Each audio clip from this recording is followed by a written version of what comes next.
It's a Friday. I'm Dominic D'Angelo, and it's Rumor and Innuendo. I'm of adfreeshows.com, SEScoops.com, and Brass Ring Media. But I'm here with Mr. Robert Karplus, WD Creative_ish.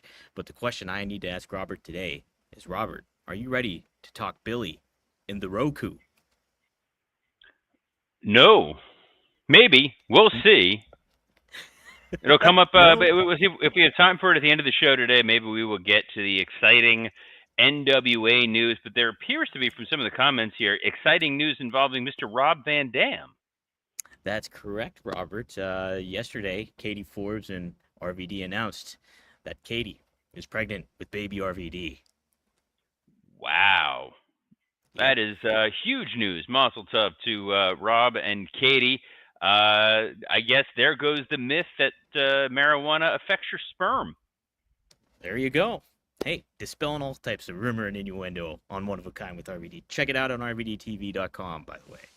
So congrats to Katie and Rob. It was pretty cool to be a part of that when they announced that. So it was really neat. And good I hope feedback and this ends reception. with you becoming their new nanny. Could you imagine? Yes, I actually you've already got the bandana. There's already a vibe, an au pair vibe to it. Maybe the sleeveless Batman shirt, not the greatest look. No, you don't think so? It doesn't tie anything to. I could make it. In Vegas, I could tie it off. I could make it happen. Well, Vegas is where WrestleMania is going to be going back to next year, which is exciting.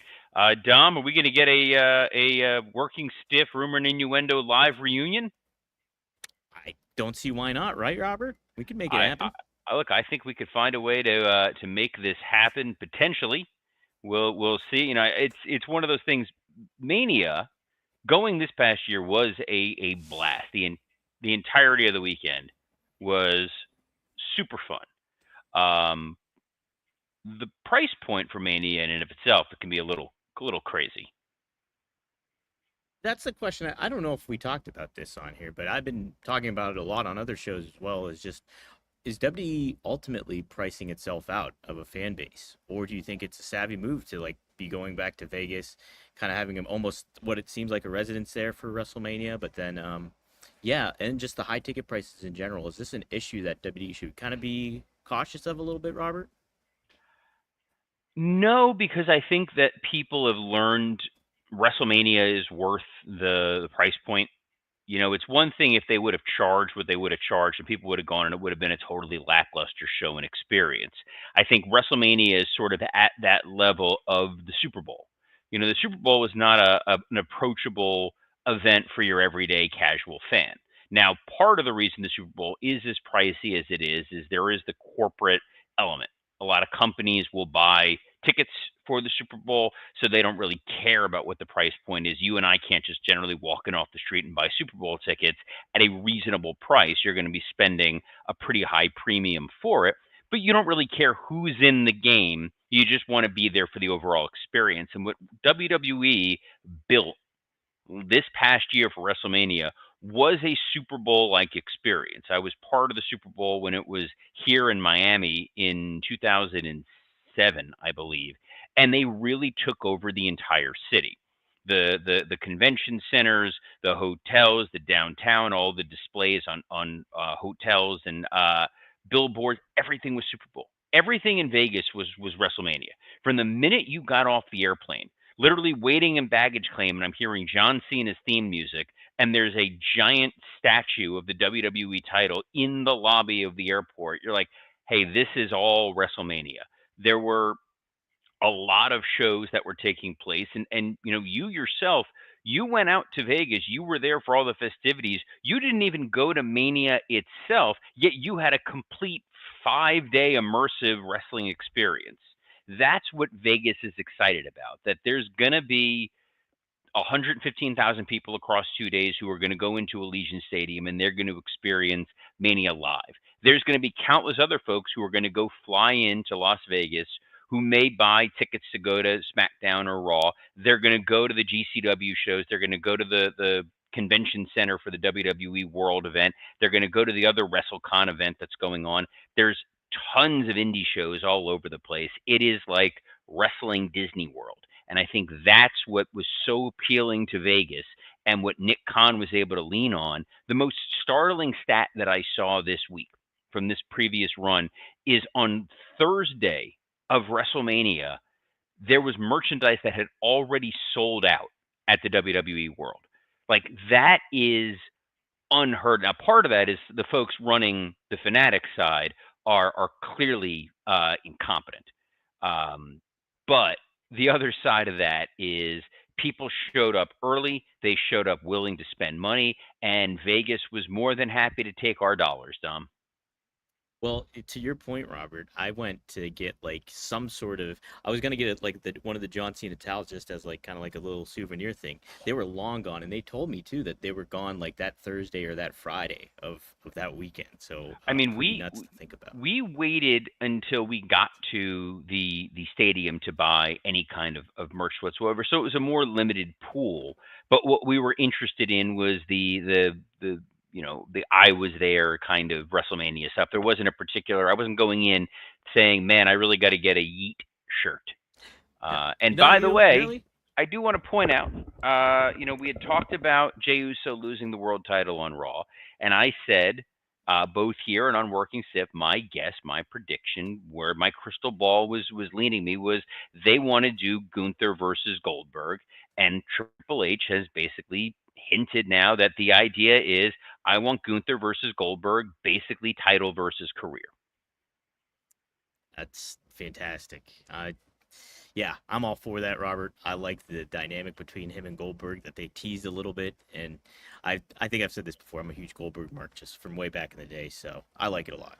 So I Willie think it's a good Thornbrew has a move. comment here that says that Dynamite was a lot cheaper than SmackDown. Dynamite should be. That one of the things is if you genuinely want to be able to compete with the WWE, putting out a wrestling show that is theoretically a better in-ring product and making it more cost effective is a fantastic way to eat up WWE market share because there are fans who are going to go to a WWE event because they want to be there to see the WWE star, especially younger fans. AEW has done a really poor job of marketing to a young audience and giving them a lot of characters to really latch onto. You look at an Orange Cassidy, you look at a Luchasaurus, you look at a Darby Allin, you're going, these guys are tailor made to bring in a younger audience, and they don't capitalize on that. So the folks that are generally going to an AEW show are real wrestling fans for lack of a better term. They want to go and watch a great wrestling show. They want to get that great overall experience. Whereas the folks that are going to a WWE event, they want to see a great match. They want to see a great storyline. They want to see a dude dressed like an iguana.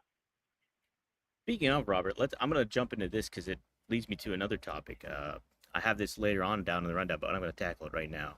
Uh, Nate, there is an update on Mr. Iguana, That's according why to I Mr. see, Iguana. Dom. I that was me to prove to you I read the run sheet in advance. I just always assume you do, Robert, just in Hardest. confidence. I always do, but sometimes it's like I get the gist of it. This time I dug in and I was like, ooh. Ew, Hey Dom, he's got some anything good go? stuff. Speaking of Mr. Iguana, Yeah. Hey, he was speaking with Linea Directa TV, and he says regarding his what WWE the status, he hell name says drop was that? Is that a person? Is that a network? that's a network, I guess. Is it Lindsay DirecTV, the Dorado has a Spanish network. version? I don't know what that was. Well, Iguana knows where he might be, and that's WWE. He says, I'm there effectively. Like, literally, I was in the Performance Center yesterday, and they told me, you're not going through NXT. You're heading straight to the main roster. And he said, I was literally taking pictures with Shawn Michaels, and they told me, they need you here because your shirt is top seller in WWE, and you're also the fastest rising star when it comes to action figures and trading cards. So, Mr. Iguana, is he going to stick around WWE, Robert? And do you think it's a good move? As long as it's not in my damn backyard. They're an invasive species where I am, and they are annoying as all hell, and they dig up my ground. I love that Mr. Iguana has gotten over the way that he has so quickly. This is the beauty of pro wrestling. This is kind of why it is the greatest art form imaginable. That you can take somebody in and have this sort of really out there, really unique, really bizarre gimmick, and it immediately boom catches fire. It's something where if you were watching the AAA WWE show Everybody was talking about him. I got so many damn text messages about this iguana thing, and I was like floored. And it's going to sell merchandise. It's going to attract a number of different sectors of the audience. There's people who watch wrestling for the entertainment factor. These are the folks that loved the Santino Marella antics that you got over time. These are the people who made Joe Hendry become such a huge star because he had a great theme song. This is why Danhausen being used in AEW was like, all right, there's a uniqueness to what this is. Then there's the kids factor, where if I was going to go to a show with my kids, I'd want them to, hey, yes, some of these matches are going to be a little slow and plodding, and they're good, but it's a rest hold for 4 minutes. Watch this guy; he's dressed like an iguana and he has an iguana puppet. Man, that's super fun, and you do need that. It's like I was listening to Conrad and JBL this week, and they were talking about Papa Shango and how Conrad and I are the same age, that for us, the Papa Shango character resonated. It was creepy. It was bizarre. He was this guy with a terrifying skull mask who made people vomit and lit their shoes on fire. To an older audience that would have grown up watching the Briscoes, watching the Kenny Omegas of their day, they would have been like, this is terrible kids nonsense. I want nothing to do with it. But when you're 10, 11 years old, this is kind of cool stuff. And this Mr. Iguana guy is, yeah, let's strike while the iron's hot. Let him do some stuff. And if it works, great. And if it doesn't work, hey, you apparently you shoot them. That's how you get rid of Is that iguanas. what you That's what I do? don't like.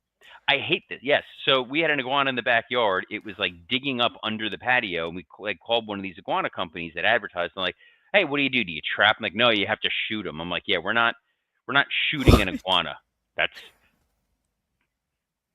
that's where I draw That's the line. crazy. But Mr. You don't shoot Iguana, if iguanas. he doesn't work out, bullet to the back of the Uh, head.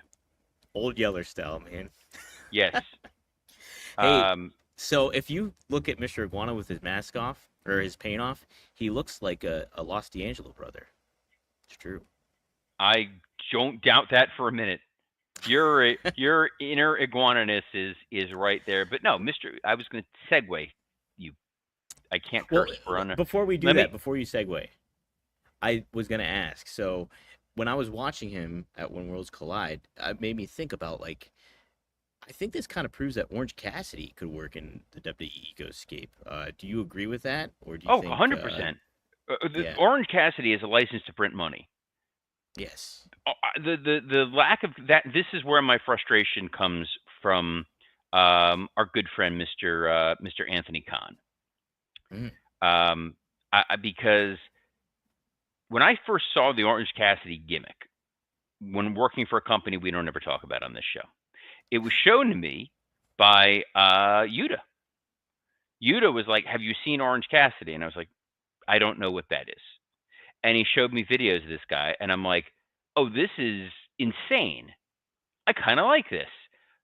And the problem was at the time we had Joey Ryan, and ooh, Joey Ryan was one of those suspension of disbelief Undertaker esque gimmicks where he had his magical genitalia and everybody had to sell for it. I thought it was incredibly creepy. I did not like the fact that he went when we were all out for a post show dinner and he was liberally helping himself to the tater tots on my plate. And why? you just don't. That's That's just a faux pas. that's a messed up situation right there. Red flag. You asked for one, we'll share. That's cool. You don't just reach over and start grabbing another man's tots.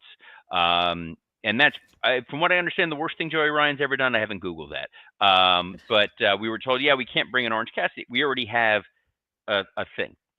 The number of kids who dress like Orange Cassidy at shows, the number of adults who dress like Orange Cassidy, like it is an over gimmick. It's fun. It's interesting. It's unique. And when you have those and it works, man, that's when wrestling's the absolute best. And I feel like this Mr. Iguana guy is eating Danhausen's lunch. He's potentially eating Orange Cassidy's lunch. And guys who come up with unique, fun gimmicks in AEW, it doesn't always pan out. I just read today, it's not even on the run sheet, Private Party's contract is coming up. Really? They Wow. might not be sticking around in AEW. And I feel like their whole shtick, the velvet rope and the bouncer and the club thing, that was it worked, and they were over as the guys who beat the Young Bucks 5 years ago in a tournament. But the I'm gonna pull it back. I'm getting there. I can feel it. I'm getting back to the segue. The nice thing about the Mr. Iguana and the Papa Shango, it makes me think of like my youth of watching wrestling, and around that same time, I was also a devoted fan of Sunday nights watching American Gladiators. Oh my I think I gosh, pulled a yes. muscle getting back to that segue. You did a wonderful job, though, Ronald. Let me tell you.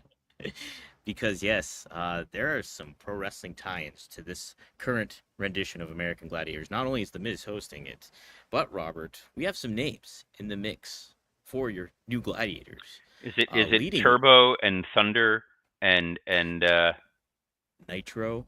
My oh, goodness. Nitro Did is you a have a favorite? Did you have a favorite uh, American Gladiator, Robert, as so a here's child? the funny thing about this. Watching it, I had a favorite contestant because there was a Really? dude that was like the best contestant, and it was Rico Constantino.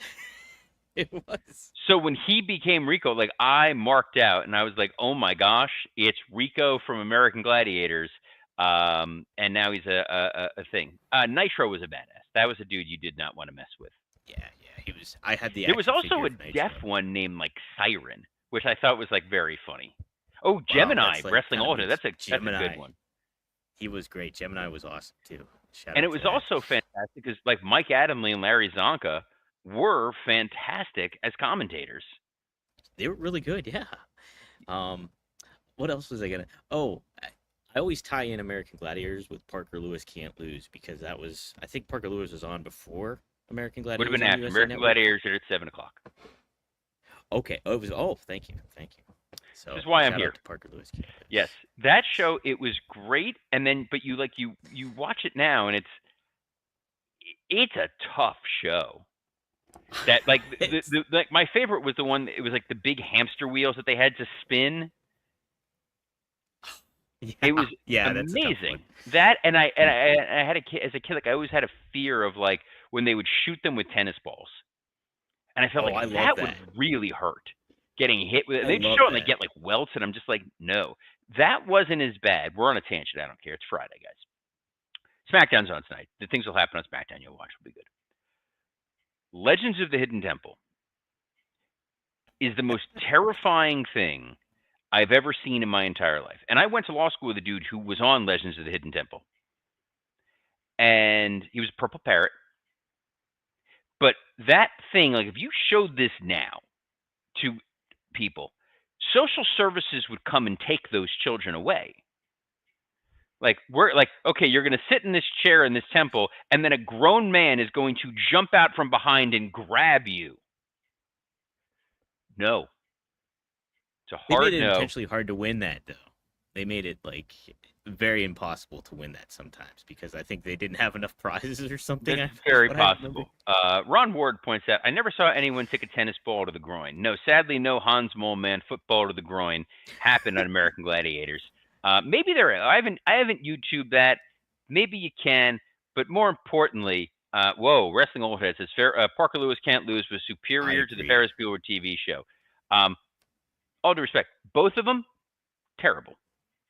Oh, Yeah, okay. I can understand that because I figure if I go back, I like Parker Lewis, but I think if I go back to watch it, it would be very dated and I can't would go feel back. differently This about this it. was a weird one that made me feel 1,000 years old. We watched Austin Powers with my daughter about a week ago. She had never seen Oh, it, and then I realized the distance between when they froze Austin and unfroze him is almost the same distance as when Austin Powers came out to now. oh no, Yep, that's they horrific to think. froze him in 1967. They thaw him out in 1997, and here we are in 2025. Sounds like a good Yeah, screenplay though. I want to bring it back. no, Mm. no, because I clearly you did not watch the Austin Powers sequels, which are not very good. The Spy Who Shagged Me wasn't bad, but Goldmember Look, wasn't we can apparently. all agree the best Mike Myers movie is So I Married an Axe Murderer. It's a good one. I still lean towards Austin Powers. I think though, the OG. No, I'm sorry. Alan Arkin Mm. in So I Married an Axe Murderer Nothing makes me laugh as hard as that. I remember renting that from my local video store. That wasn't a blockbuster, It's Robert. it's I don't report to a commissioner. It's more of a quorum. Some appointed and some elected on a biannual basis. Anyway, American Gladiators has a bunch of wrestlers. That's it. We got Wardlow, Robert. Dude, He's going what to the appear. actual? Okay, so I thought you were going to build up to this. I thought you were going to do this like a professional. You'd be like, it's some woman named J Rod. I don't know who that is. Camille, She's awesome.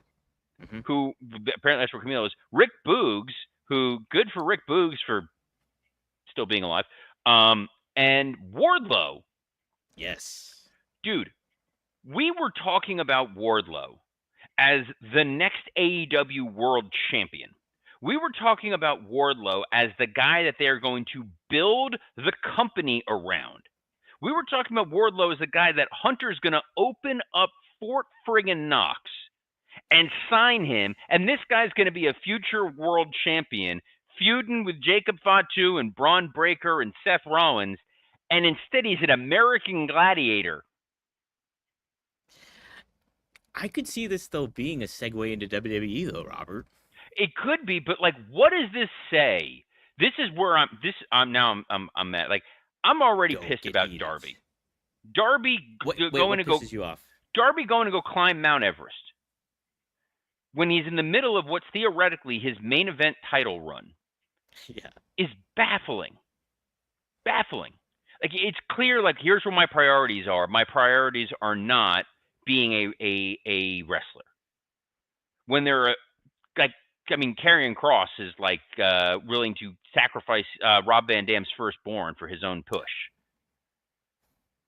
Yeah, see, it tied it back, made it a thing. My goodness. It's great because obviously these are wrestlers who are charismatic. They look fantastic on screen. Like Rick Boogs looks like a dude you do not mess with. No. Camille looks like a lady you do not mess with.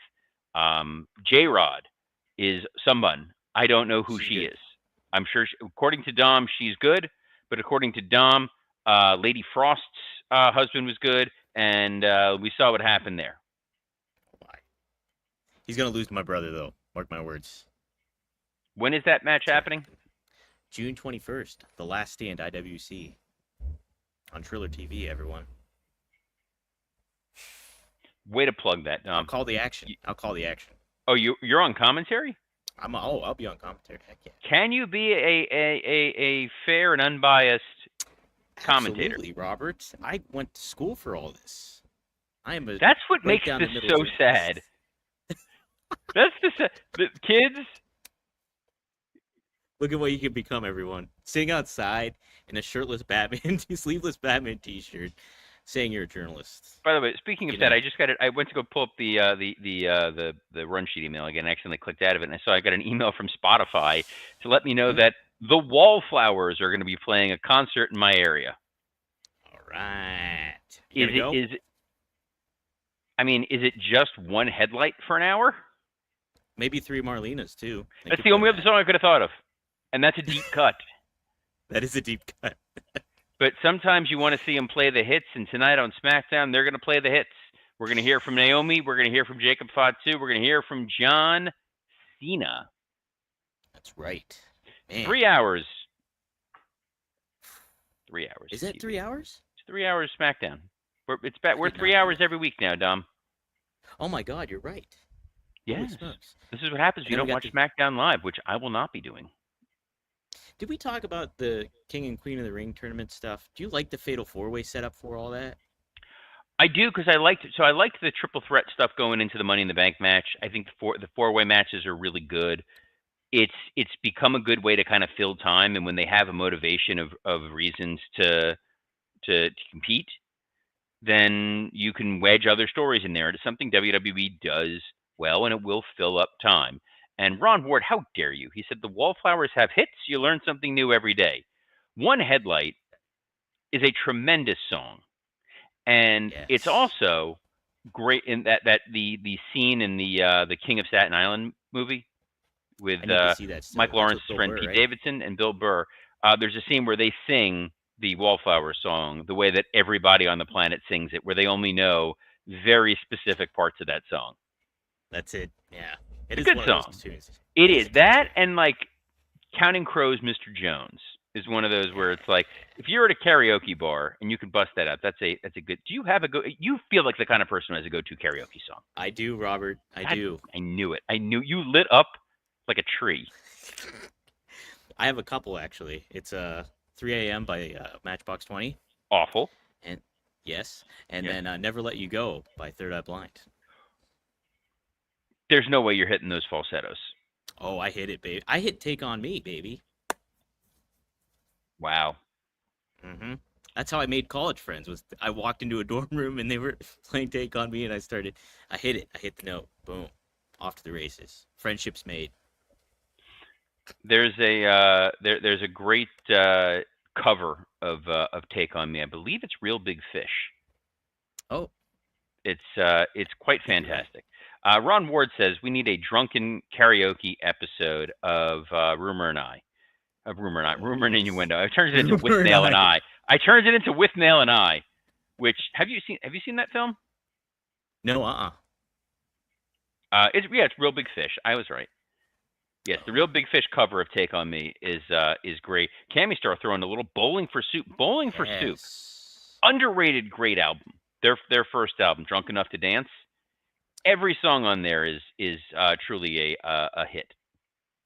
My goodness. I had the one that had 1985 on it. I got that album for Christmas. Do you know that's a cover? So what? Really? Yeah, look that one up there, kids. Holy smokes. That's like This is Blinded by the Light being by Bruce Springsteen right there. it's also It's the other one crazy. was hearing Bruce Springsteen cover of Because the Night, the 10,000 Maniac song. Don't I've never heard that one. It's weirdly jarring. It was a big one from the MTV Unplugged 10,000 Maniacs. Again, kids, there was a world many years ago, Oh, back when I was a young lad and Dom maybe had hair. I Before did there was have the hair. internet, before there was really like the internet. You had MTV and you had VH1, and that was it. So everybody Okay. watched MTV, or if MTV was showing something you really didn't care about, like when they would show their Fashion House show with Cindy Crawford, you switched over to VH1, and that was where you got your music. And whatever was on, and that's why you learn the words to literally every one of these songs involuntarily. Um, Ooh, yeah, Wrestling Old Head with Nirvana's "Man Who Sold the World" unplugged is a good cover. Yes. Um, Ron Ward pointing out in the Northeast they had Much Music, a Canadian situation there. So yeah, so you were going to get a A lot of Canadian situation. yeah, you're going to get a lot of bare naked ladies, not the good kind. Oh my. Well, that depends. I was one of those idiots who, when I saw that Brian Wilson died, the very first Oh thing I did no. was listen to the bare naked ladies Brian Wilson song. Are you serious? You did that? The million and one songs you could have listened to of the Beach Boys. Of all the And things I get criticized of, but you go and do that, Robert. dude, Wrestling Old Head pulling out Don't Forget the Box. 99 cents a video. Did you have the box? I did not have the box. No. What a great scam this was. So it was like a jukebox, but for music videos. Again, kids, we didn't have YouTube. We didn't have Spotify. Yeah, it was you were going to watch MTV and you were going to see the same 6 music videos over and over again. You better like Tuesday Night Music Club by Sheryl Crow.